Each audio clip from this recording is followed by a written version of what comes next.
Hoje vamos falar sobre mantendo a capacidade de sonhar. Vamos ler o texto juntos? Porque eu conheço os planos que tenho para vocês, planos de fazê-los prosperar e não lhes causar dano, planos de dar-lhes esperança e um futuro. Jeremias 29:11. Deixe-me falar um pouquinho sobre os sonhos. Os sonhos são a linguagem do Espírito. O Espírito Santo fala através deles e podemos compreender os sonhos de Deus para nós. Os sonhos que vêm de Deus para nós só podem ser concebidos e comunicados pelo Espírito Santo.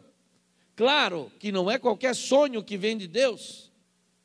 Você comeu demais e depois fica sonhando com cebolas voadoras. Isso não vem de Deus.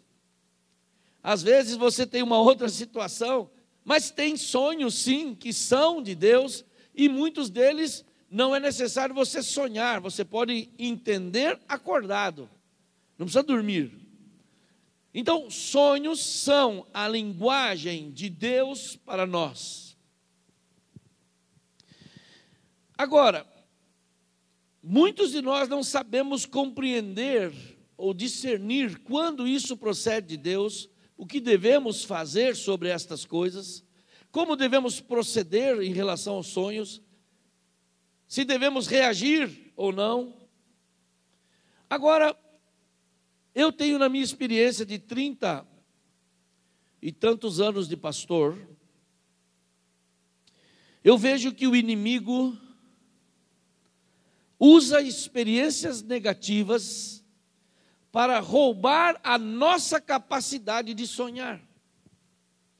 Assim, se você teve uma experiência traumática, frustrante, que te trouxe dor e desilusão, você tenderá a não querer se arriscar mais, porque você se deu mal na última vez. O temor de repetir essas experiências negativas e passar novamente por aquela tristeza, frustração, te leva a se fechar para aquilo e não querer arriscar mais. Então, alguém que estava tirando a carta de carro e repetiu. Moçada, atenção que eu já comecei a pregar, hein? Vocês estão muito voando aqui comigo.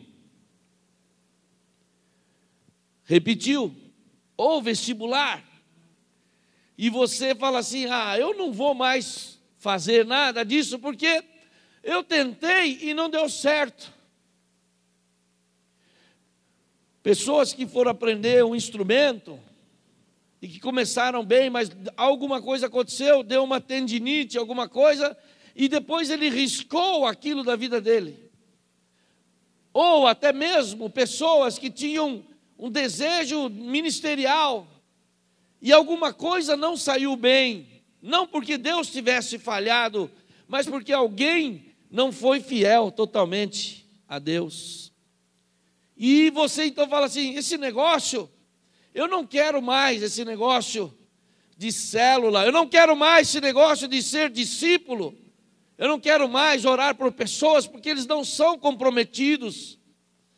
E você acaba arriscando uma área importante da sua vida, só porque eventualmente você teve uma má experiência. Eu recebi um pastor de fora recentemente, pastor de uma grande igreja, e tinha uma área na vida dele, que eu aconselhando, ficamos aqui, passamos o dia juntos, e eu ali tentando ajudá-lo em uma área específica, que lhe remetia a uma experiência ruim do seu passado, e o cara é um cara de fé, uma pessoa de fé, uma pessoa vencedora, vitoriosa, uma pessoa de recurso, uma pessoa que é uma bênção em várias áreas, porém, numa área, ele não dava conta. E eu conversando com ele, eu falei, você percebe que você nessa área não consegue ser o mesmo homem de fé que você é em outras áreas? Alguém está te roubando a capacidade de você sonhar e fluir nessa área só porque você teve alguma experiência meia ruim no passado. E a partir daí eu fui orando, conversando com a minha esposa, a gente conversa muito sobre as coisas de Deus, e eu peço conselho para ela, porque ela é psicóloga, e eu disse, Lúcia, o que leva uma pessoa a ficar travada por uma experiência negativa? E ela me disse, ela tem receio de novamente passar pelaquela experiência, então ele prefere não arriscar mais. E eu falei, mas é um roubo. Ela disse, claro que é um roubo, porque no começo o medo ele te protege, mas depois ele se torna sua própria armadilha, porque você se torna vilão do medo. E naquele dia, com aquele pastor, nós oramos, e foi um tempo muito lindo, Deus nos visitou aqui, tive um tempo precioso de discipulado com ele, é um dos meus discípulos, e eu fiquei com aquilo na minha mente, Pai, me revela onde nós somos roubados, por que paramos de sonhar? E eu comecei nesses dias a meditar sobre a minha própria vida, e eu percebi que em algumas áreas que eu fui mordido de cobra, tem medo até de linguiça. Já sabe essa expressão? Cachorro que é mordido de cobra tem medo de salsicha ou linguiça? Não tem? Não tem essa expressão? Quem conhece essa expressão? Parece que eu estou falando alguma coisa de doido aqui com vocês.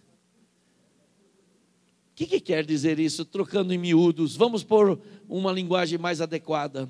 Aquela pessoa que teve mais experiência não quer correr o risco de novo de sofrer negativamente.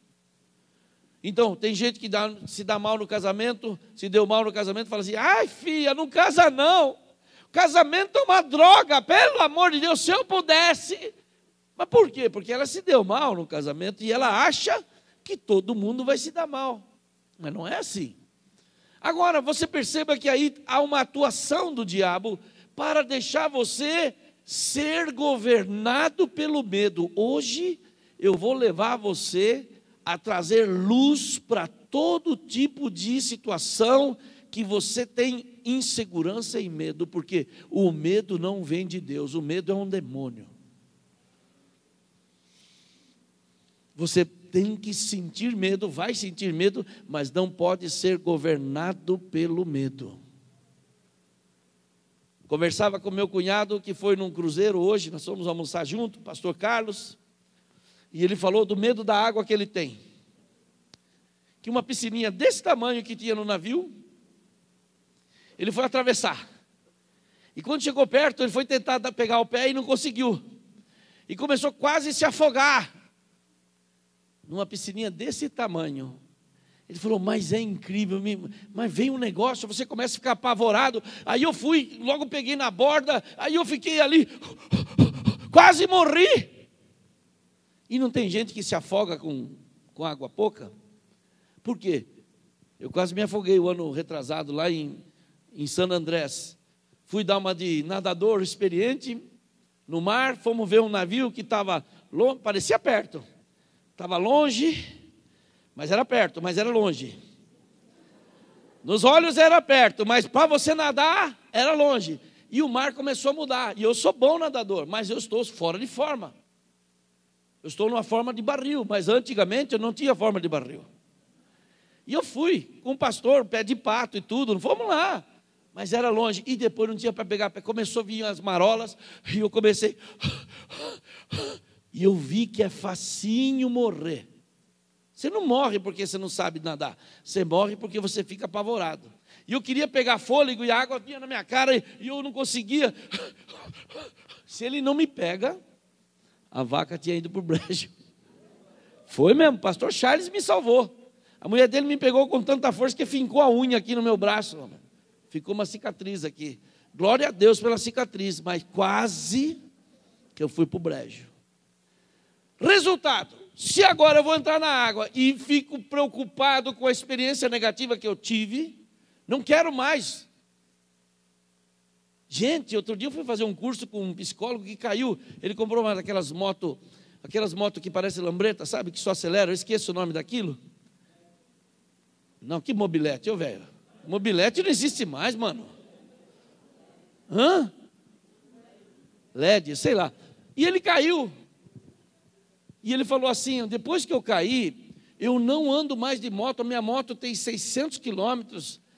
E eu fiquei bem quieto, falei, mas gente, o cara é psicólogo. Ele não deveria agir assim. E eu vi que o medo pega todo mundo. Pega gente letrado, iletrado, pega gente que tem consciência, que não tem consciência. E isso é um bloqueio, porque você não acredita que Deus pode agir naquela área, porque você tem medo. Pois eu quero falar nessa noite, Deus tem poder para agir em qualquer área da tua vida. Mesmo que você tenha tido más notícias, más experiências ou boas experiências. E naquele dia com aquele pastor, o Espírito Santo me ensinou. Fala para ele que eu também governo sobre esta área. Uau! Era uma coisa boba. Fala para ele que eu governo sobre essa área. E eu falei, você acredita que Deus tem poder para governar sobre essa área? Ele ficou pensando, falei, você crê que Deus é o Senhor de todas as áreas da sua vida? Sim. Você crê que Deus governa sobre esta área? Ele não respondia, porque tinha medo. Aí eu repreendi o medo, oramos e tal, e eu falei, você vai ter uma nova postura e vai trocar essa mentalidade de medo para uma mentalidade de crer que Deus está com você em qualquer situação da sua vida.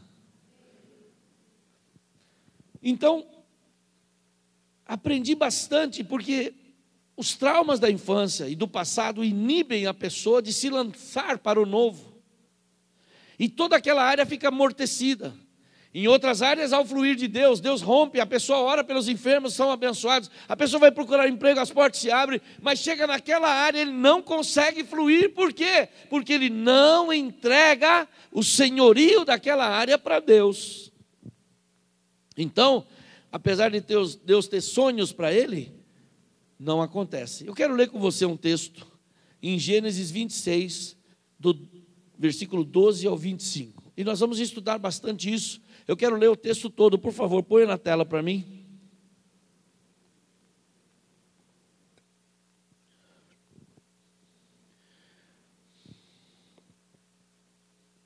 Isaque formou lavoura naquela terra, e no mesmo ano colheu 100 por um, porque o Senhor o abençoou. O homem enriqueceu, e sua riqueza continuou a aumentar, até que ficou riquíssimo. Possuía tantos rebanhos e servos que os filisteus o invejavam. Estes taparam todos os poços que os servos de Abraão, pai de Isaque, tinham cavado na sua época, enchendo-os de terra. Então Abimeleque, que era o rei, pediu a Isaque, sai da nossa terra, porque você é poderoso demais para nós. Por isso Isaque mudou-se de lá e acampou no vale de Gerar, e ali se estabeleceu. Isaque reabriu os poços cavados no tempo do seu pai Abraão, os quais os filisteus fecharam depois que Abraão morreu, e deu-lhes os mesmos nomes que seu pai lhes tinha dado. Os servos de Isaque cavaram no vale e descobriram um veio d'água. Mas os pastores de Gerar discutiram com os pastores de Isaque, dizendo, a água é nossa. Por isso Isaque deu ao poço o nome de Ezeque, porque discutiram por causa dele. Então os seus servos cavaram outro poço, mas eles também discutiram por causa dele. Por isso o chamou Sitna. Isaque mudou-se dali, cavou outro poço, e ninguém discutiu por causa dele. Deu-lhe o nome Reobote, dizendo: agora o Senhor nos abriu espaço e prosperaremos na terra. E dali Isaque foi para Berseba. Naquela noite o Senhor lhe apareceu e disse: eu sou o Deus de seu pai Abraão, não tema, porque estou com você. Eu o abençoarei e multiplicarei os seus descendentes, por amor ao meu servo Abraão. Isaque construiu neste lugar um altar e invocou o nome do Senhor. E ali armou um acampamento, e os seus servos cavaram outro poço. Veja que a história de Isaque, que é filho de Abraão, o filho da promessa, foi também uma história que não foi fácil.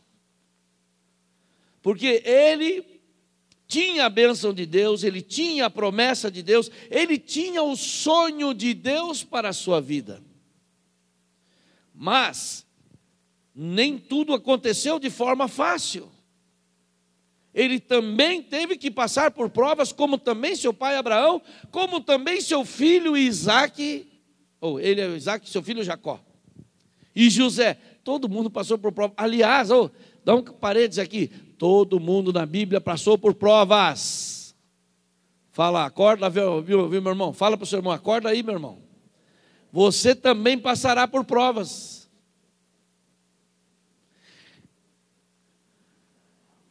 Esse texto nos fala que Deus estava com ele, mas que ele enfrentou situações difíceis pela própria bênção de Deus.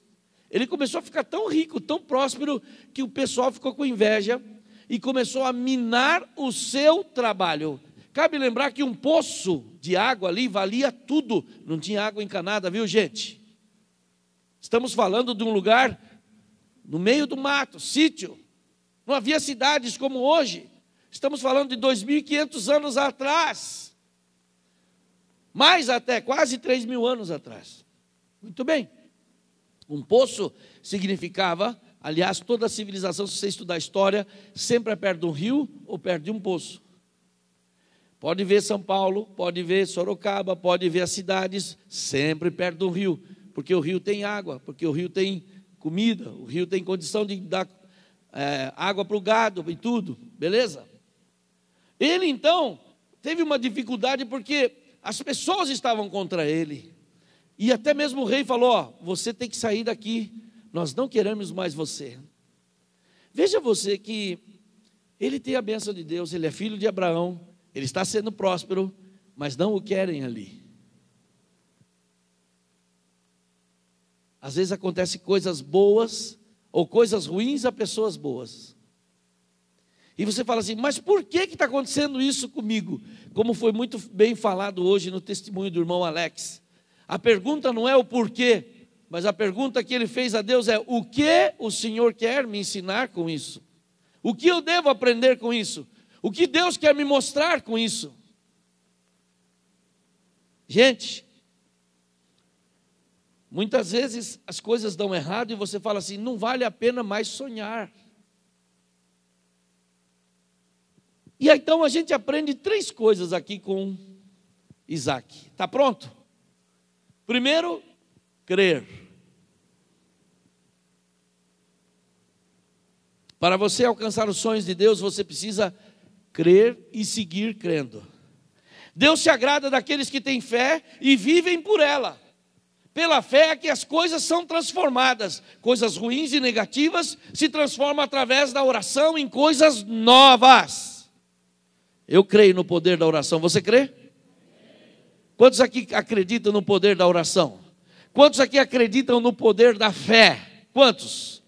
Você é um homem de fé? Uma mulher de fé? Fale aí para o seu irmão, se você é um cara de fé, uma pessoa de fé. Você é meia boca? Ou você é uma pessoa de fé?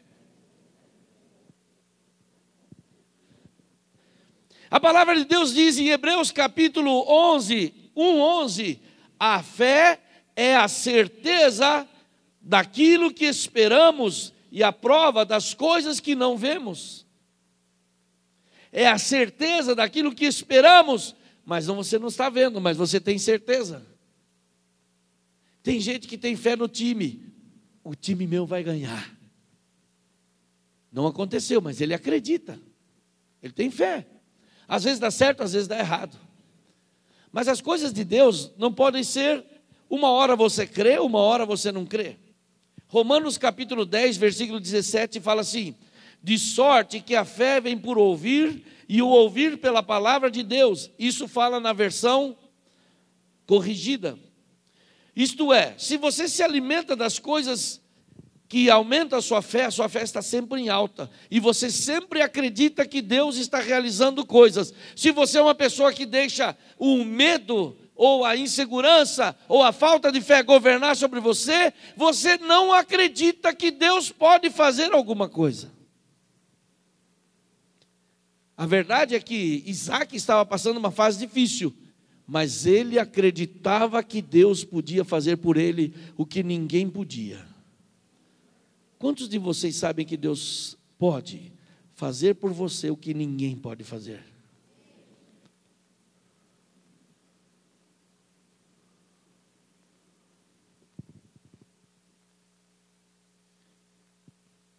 A fé governa sobre as circunstâncias e as transforma através da oração.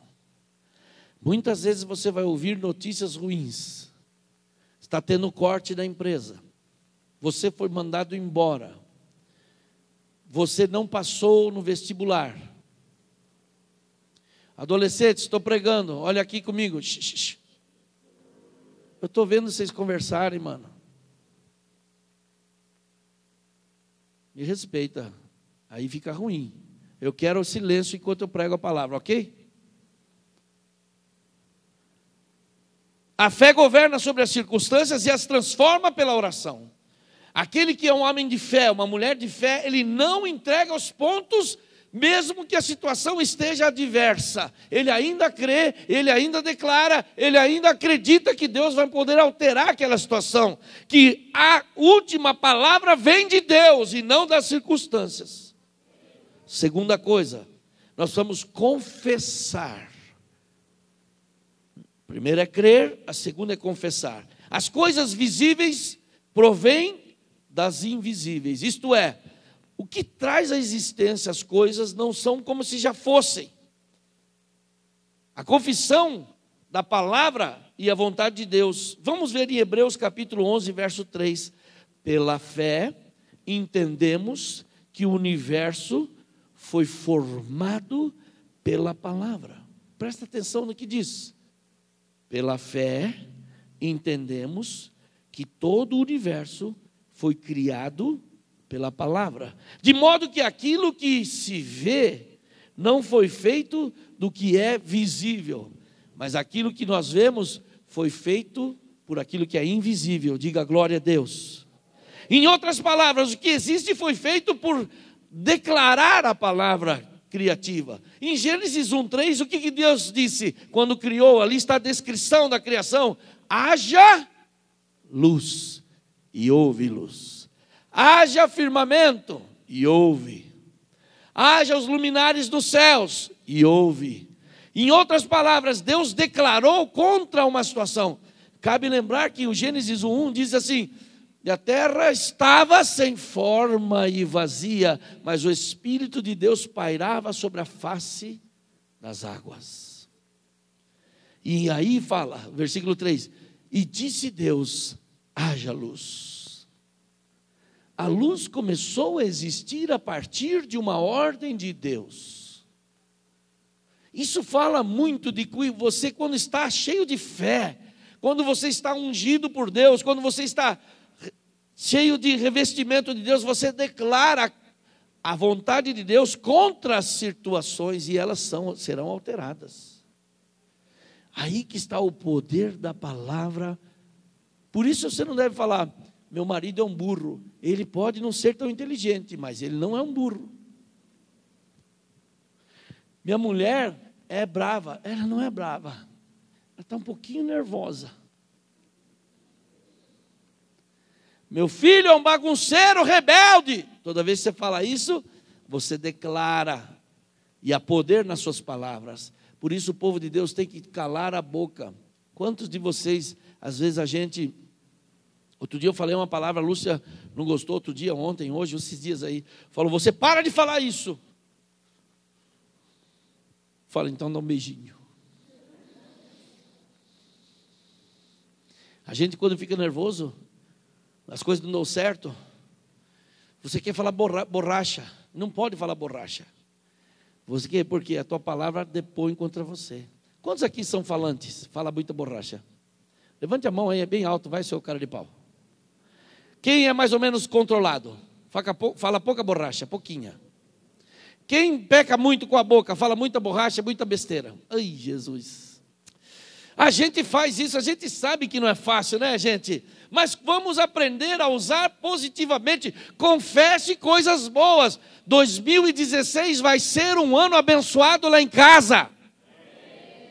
Haja luz na área financeira da minha família. Haja luz na área financeira do meu trabalho. Haja luz dos meus filhos. Aquilo que está em desordem vai ser alterado pela ordem. Declara a palavra de Deus, confessa a palavra de Deus contra as circunstâncias, através da fé. E você mantendo essa posição, Deus vai ouvir a sua declaração e vai fazer segundo a vontade, porque você é uma pessoa aliançada com Deus. Quer vender? Você vai falar, vou vender tal coisa, Deus vai me abençoar. Quer comprar? Você vai falar, Deus vai me abençoar, eu vou comprar. Quer casar? Essa é forte. Essa é forte. Você vai casar. Deus vai preparar para mim uma costelinha ou um costelinho. Nunca vi tanto casamento. Antigamente era só eu que fazia casamento. Agora todos os pastores estão fazendo casamento. Semana passada foi o Emílio, fez o casamento aqui do Jorge e da Paloma. Eu fiz o casamento da Laís. Agora o Rubinho vai fazer o casamento da Roberta com o Roberto. Não, a Roberta com o Luiz. É ou não é? Quando que é? Janeiro? Aí em janeiro o pastor Adalberto vai fazer o casamento da filha da irmã Ivone com o moço lá. O pastor Nivaldo fez outro dia também da irmã lá em Carapiquibas. Os caras estão casando, irmão. Se os caras estão casando, por que você não vai casar? Vai casar também. Você tem que ter fé e crer e manter a sua palavra firme, confessando constantemente. Pastor, agora você é uma vitrola enroscada. Vai. Nesse começo de 2016, proclame um novo começo em sua vida. Apenas declare a palavra de Deus. Haja luz de Deus sobre as minhas finanças. Haja luz de Deus sobre o meu casamento. Haja luz de Deus sobre os meus filhos. Haja luz de Deus sobre os meus negócios. Haja luz de Deus sobre os meus discípulos. Haja luz de Deus sobre essa situação. E Deus fará o que Ele quer. Traga Deus para a sua situação. Não deixa Deus fora disso. Terceiro ponto. Perseverar. Não desanime quando algo não der certo. Como nós lemos aqui, Isaac perseverou cavando poços. E você pensa que cavar poço é que nem aqui agora no Brasil, que você liga e fala assim, ó, manda aquele negócio que fura. Não, gente. Cavar poço era na enxada. No enxadão. Para cavar um poço de 20 metros, 15 metros, nós fomos lá no tanque de Betesda, a gente vai descendo, tinha uns 15, 20 metros de profundidade. É trabalho de um ano. Um monte de gente na picareta. Não é você chamar no telefone, ei, manda um negócio furar um poço aqui. Era trabalhoso. Não tinha técnica. Hoje tem técnica para saber onde tem. Se nós temos um lençol freático aqui embaixo do Brasil, naquela época, era no machado, era na pancada. E ele foi a primeira vez, primeiro destampou os poços dos seus pais, porque os inimigos tampavam os poços para prejudicar o trabalho, para que não tivessem água. Sem água morrem os animais, sem água as pessoas não podiam beber, sem água as pessoas não podiam se sustentar. E ele então desentupiu os poços do seu pai, fez o primeiro poço, o pessoal brigou, fez o segundo poço, o pessoal brigou, aí teve que mudar de lugar. Imagine a cabeça dele: pô, mas estou trabalhando que nem um besta, esses caras vêm aqui e querem um poço que eu arrumo. O que eu quero dizer com isso é que toda a bênção de Deus não vem na hora que a gente acha que é melhor. A bênção de Deus vem na hora que Deus acha que é melhor, porque Ele sabe todas as coisas. Dos nomes de Deus é que Ele é onisciente. A palavra onisciente é que Ele sabe todas as coisas. Fala comigo: Deus sabe todas as coisas. Ele conhece todas as coisas. Ele sabe o que é melhor para você. Um dia eu fui aconselhar um irmão chamado Herculano. O irmão Herculano queria casar com uma mocinha mais linda, parecia uma bonequinha, branquinha, um cabelinho assim, mas era brava. E a menina pegou e deu um pito nele, deu um chute no traseiro dele. E o Herculano veio chorando para mim: Marco, era lá em Votorantim.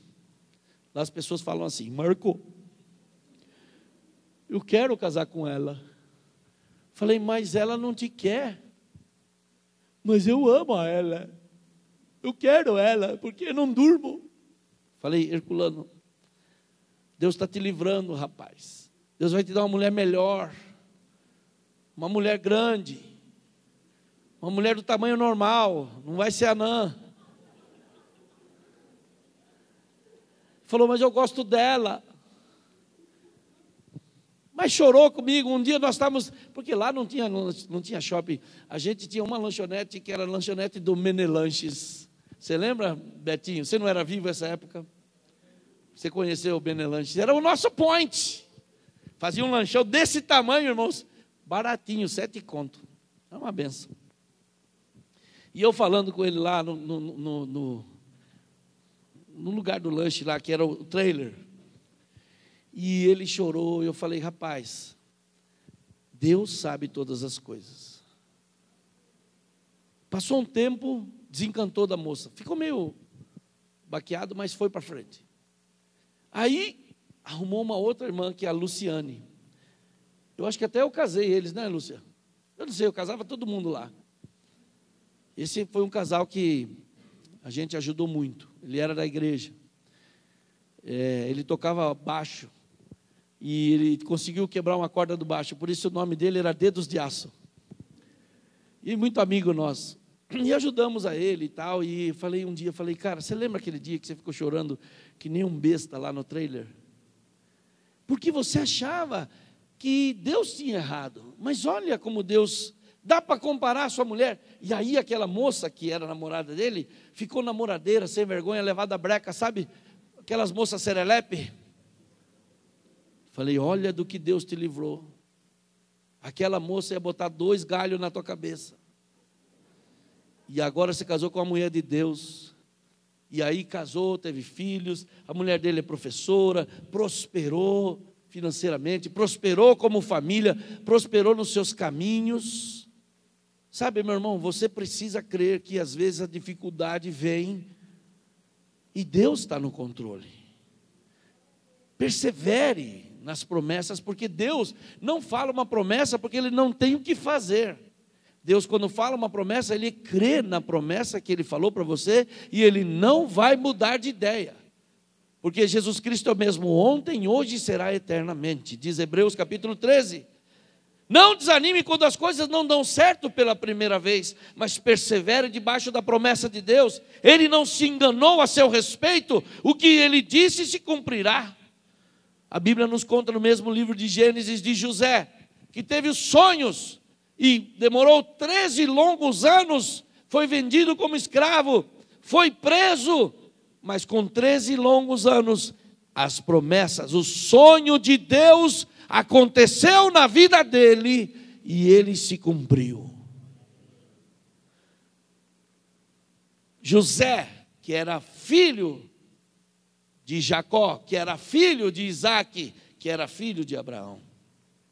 Hoje, eu quero dizer para você, da parte de Deus, não deixe o inimigo desfalecer o seu coração. Não deixe o inimigo roubar a capacidade sua de sonhar. Se uma coisa não deu certo, Deus vai te dar outras oportunidades. E se uma área não deu certo, Ele vai te prosperar para que você avance, cresça e tenha vitória naquela área. Eu não quero nunca que você diga assim: eu não tenho a carta porque eu tenho medo. Eu não vou de avião porque eu não tenho medo, porque eu tenho medo. Eu não mergulho porque eu tenho medo. Eu não sei nadar porque eu tenho medo. Porque isso é para quem é fraco e não crê em Deus. Se você tem medo, Deus vai te dar coragem. Porque o Espírito de Deus, a Bíblia fala que nós recebemos, não é o espírito de medo, mas o espírito que nós recebemos de Deus é de ousadia, de coragem e força. Hoje, você recebeu esse papelzinho aqui. Dá uma olhada no seu papel. Mantendo a capacidade de sonhar. Você vai colocar nesse papel. Eu vou orar por você hoje. E você vai trazer no próximo dia 31 esse papel de volta. Pastor, dia 31 estou nas Bahamas. Então manda os papéis para mim.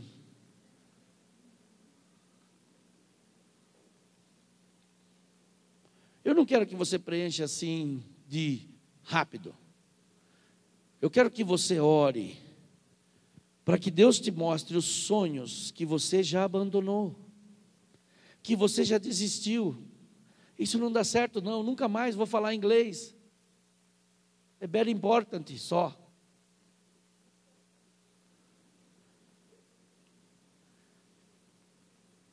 Abandonou. Porque você te viu frustrado. Porque te lembra o passado e você não quer sofrer mais. Mas eu quero te falar que os sonhos de Deus sobre a sua vida, não os sonhos seus. Então hoje nós vamos fazer 3 orações. Você vai primeiro junto comigo, agora eu vou orar por você. Você vai levar embora isso aqui, vai pôr na sua Bíblia. E você vai trabalhar isso debaixo de oração. Se você fizer isso malemar, não vai funcionar. Se você fizer isso na correria, não vai funcionar. Hoje eu trago uma palavra para você que não tem nenhum sonho que esteja no coração de Deus que Ele não seja capaz de fazer na tua vida. Nenhum sonho. Ele é capaz de fazer toda a vontade dEle. Mas às vezes a gente colocou sonhos que podem nos ter desviado do propósito de Deus. Você colocou um sonho na tua cabeça que você talvez alimentou há muito tempo, que não era o sonho de Deus para você, e você está insistindo ou insistiu. Então você vai ter que rever essa situação. Você vai ter que corrigir a rota do seu rumo de vida com o rumo de Deus. Aí você vai clamar para que os sonhos de Deus se revelem a você. Normalmente a gente vem com uma lista e fala: Senhor, bate o carimbo aí. Olha, isso aqui é que eu quero, hein? Beleza? Ei, para ontem, hein? E a gente nem sabe se aquilo é o sonho de Deus para nós. Às vezes seu sonho, eu vou vencer. Por quê? Porque você nunca teve nada, nunca teve dinheiro, agora você quer vencer para esfregar na cara do seu vizinho. Deus não vai abençoar um sonho desse. Lembra que eu falei para você que a mulher veio orar, pedir oração? Pastor, ora por mim, estou gostando do meu vizinho. Eu falei: glória a Deus, irmã. Ai, que bênção. Como é o nome dele? É Godofredo, sei lá, esqueci o nome. Só tem um probleminha, pastor. Qual é o problema, irmã? Ele é casado. E eu também. Então o senhor pode orar para ele largar a mulher dele, eu largar meu marido? Falei: irmã, mas o que é isso, irmão? O que é isso? Onde você está com a cabeça? Você acha que Deus vai desfazer 2 casas porque você é uma cabeçuda? E está olhando torto? Na verdade, você precisa criar vergonha na sua cara, minha irmã. Você está olhando torto para o homem errado.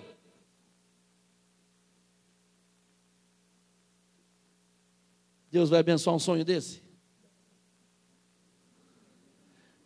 Você vai orar assim: Senhor, que o meu chefe seja atropelado para eu pegar o lugar dele. Deus não vai abençoar. É um sonho totalmente furado esse.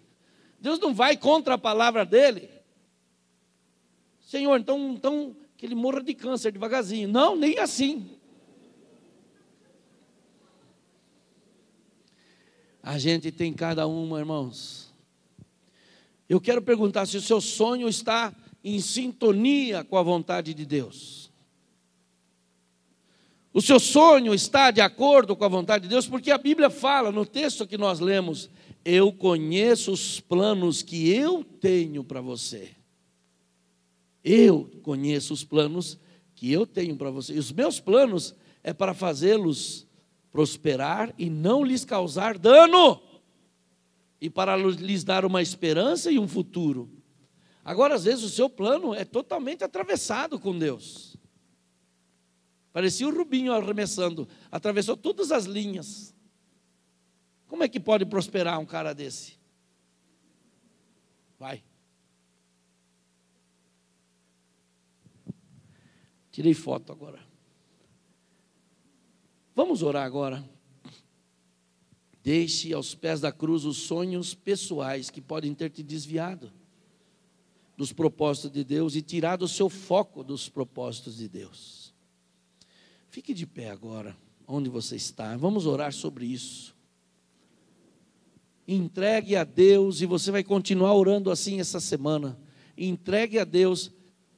Olha, se o seu pai fala não namora, e você namora. Se o pastor fala não namora, e você namora. Se a sua avó fala não namora, e você namora. Por que será? Deus tem que mandar um anjo para dar uma marretada na sua testa? É claro que Deus está falando através das outras pessoas. Então, algumas coisas que você é teimoso, teimosa, pergunte para Deus: Senhor, isso vem de ti? Ou isso é uma mania? Ou isso é um capricho? Isso é uma coisa até da carne? Vamos orar. Ore comigo. Se tem algum plano, alguma coisa dos sonhos pessoais que podem ter te desviado do propósito de Deus, coloque a sua vida no altar de Deus agora. Senhor Deus e Pai, em nome de Jesus, hoje eu oro por cada vida que está aqui, pedindo que o Senhor nos abençoe, que o Senhor abençoe cada pessoa que está aqui hoje, e que hoje, através dessa palavra, que nós podemos manter a capacidade de sonhar, que o Senhor nos dê, nos ensine que os nossos sonhos têm que estar em sintonia contigo.